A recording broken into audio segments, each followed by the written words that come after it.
स्वागत है आपका भक्ति गीत में। आज मैं आपको मार्गशीर्ष शुक्ल पक्ष की एकादशी यथ मोक्षदा की कहानी सुनाने जा रही हूँ।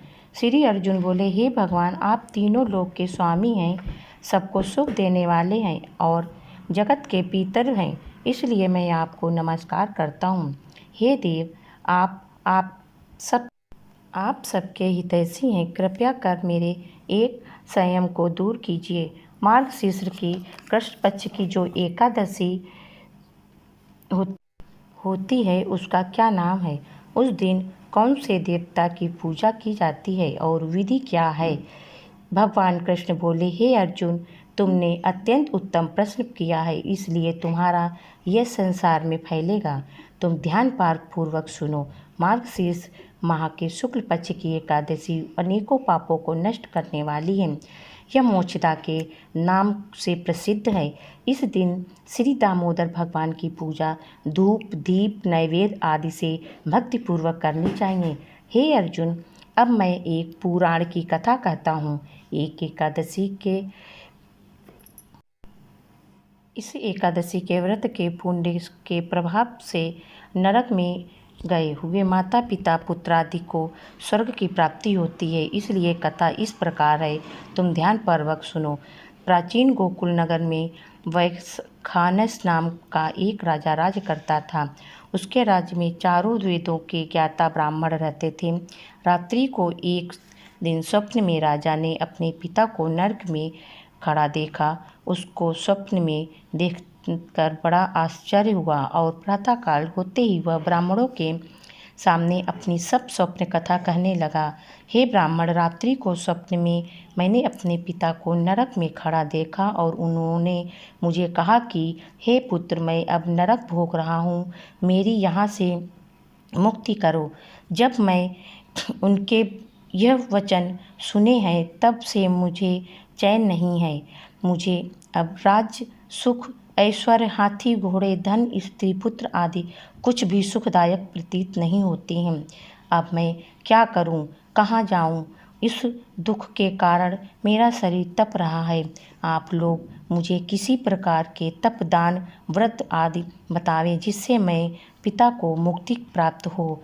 राजा के ऐसे वचनों को सुनकर ब्राह्मण बोले, हे राजन, यहाँ से करीब एक वर्तमान भूत भविष्य के ज्ञाता एक पर्वत नाम की मुनि हैं।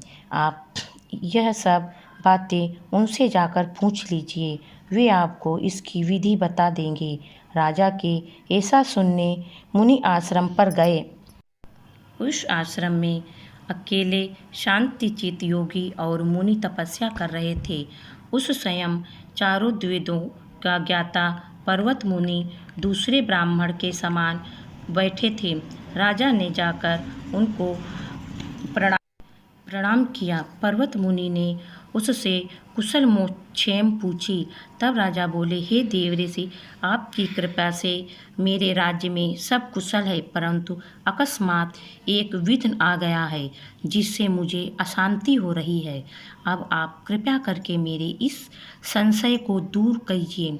ऐसा सुनकर पर्वत मुनि ने एक मुहूर्त के लिए नेत्र बंद कर लिए और भूत भविष्य को विचारने लगे। फिर बोले, हे राजन, मैंने योग बल से द्वारा आपके पिता के समस्त कुकर्मों का ज्ञान प्राप्त कर लिया है।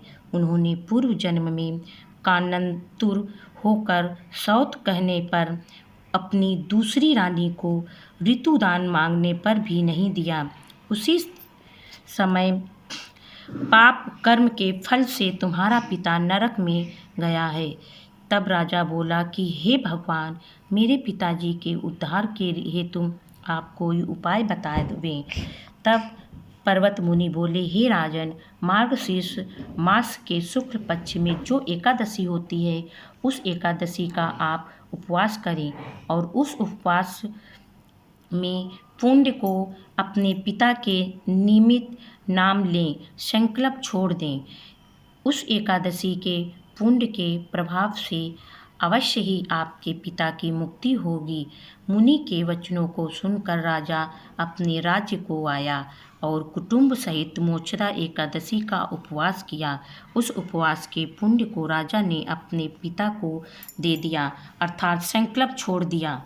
उस पुण्य के प्रभाव से राजा के पिता को मुक्ति मिली और स्वर्ग में जाते हुए अपने पुत्र से बोला, हे पुत्र, तेरा कल्याण हो। यह कहकर स्वर्ग चला गया। मार्गशीर्ष माह के शुक्ल पक्ष की मोक्षदा एकादशी को जो प्राणी व्रत करते हैं उनके समस्त पाप नष्ट हो जाते हैं और अंत में स्वर्गलोक को जाते हैं।